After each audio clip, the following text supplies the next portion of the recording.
Welcome to Capital Currents, where the flow of business news and market trends keeps you ahead of the tide. I'm your watchdog, and today is Friday, July 11th.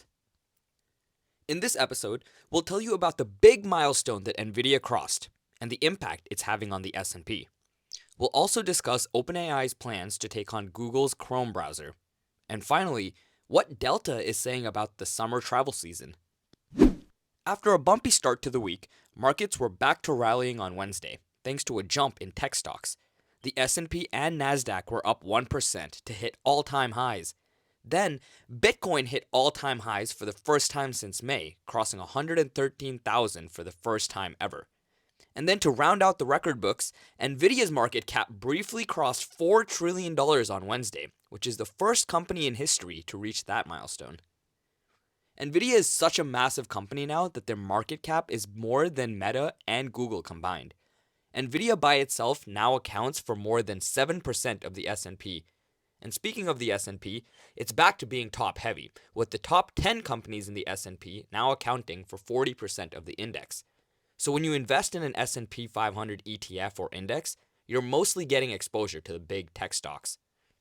Zooming out a bit, don't forget, at the end of the month, we also have a Fed meeting. There's some drama surrounding that. Markets aren't expecting a rate cut, but Trump continues to ratchet up pressure on Fed Chair Jerome Powell to cut rates. He went as far as yesterday to tell Jerome Powell to resign immediately. So we'll see how the Fed meeting goes and how Jerome Powell handles the added pressure by the president. Let's run through some headlines. OpenAI is getting ready to launch its own AI-powered web browser, which would be another shot at Google's dominance. According to Reuters, the browser could roll out in just a few weeks, and it's going to feature a conversational interface powered by AI agents. Right now, Chrome is the most popular web browser in the world by far, and it's very valuable to Google's ad business because it supplies Google a flow of user data that can be leveraged for better ad targeting. Chrome is like a secret data goldmine for Google. ChatGPT does have 500 million weekly active users, so if OpenAI can convert some of those users to use their new browser, they could turn that browser into a data goldmine for themselves. So now if OpenAI starts taking users away from Chrome, they'd be taking a piece out of Google's $200 billion ad empire. Now, sticking with the AI theme, let's talk about Nvidia. The chip giant is looking to launch their new AI chip for the Chinese market that meets the export restrictions that the Trump administration imposed earlier this year.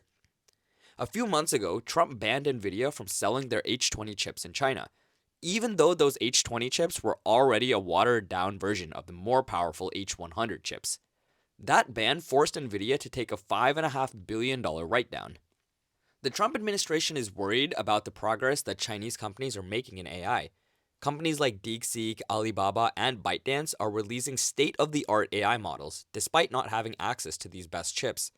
Nvidia CEO Jensen Huang is pushing hard to get back into the China market because he sees it as a $50 billion opportunity. If Nvidia can get access to the China market again, they might be approaching the $5 trillion market cap pretty soon. Finally, let's talk about Delta, because the airline stock is flying high today, jumping more than 10% after they reinstated their full-year outlook for 2025. See, Delta had previously pulled its forecast because of tariff uncertainty and sluggish demand. But now they're saying that bookings have stabilized and they're projecting a better-than-expected summer travel season. The company did beat earnings and revenue estimates for Q2, and their plan to cater to high-end flyers seems to be working. Sales for first-class seats were up 10%, premium economy seats were up 5%, and basic economy seats were also up 5%. That's all the business headlines I have for you. Let's take a look at some stocks making moves. Shares of the cereal maker Kellogg are up 50% this morning because of reports that the Italian food giant Ferrero is in talks to buy the company for $3 billion. This deal would bring together two food titans and create an iconic portfolio of brand. Kellogg owns iconic cereals like Fruit Loops, Frosted Flakes, Rice Krispies, basically everything we ate as kids. And then Ferrero owns Nutella, Butterfingers, Baby Ruth, and they've been on a snack buying spree lately. Ferrero recently bought Wells Enterprise, which is the maker of Blue Bunny ice cream and also the Nestle US chocolate business. Another winner this morning is MP Material.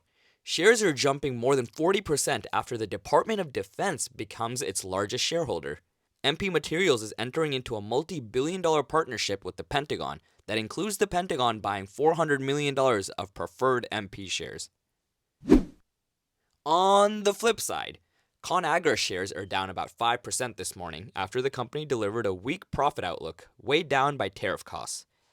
The packaged food giant said that tariffs are taking a big bite out of its bottom line. The company expects tariffs to increase its cost of goods by 3%, or about $200 million this year. That's all for today's show. Keep navigating those waters, and see you tomorrow.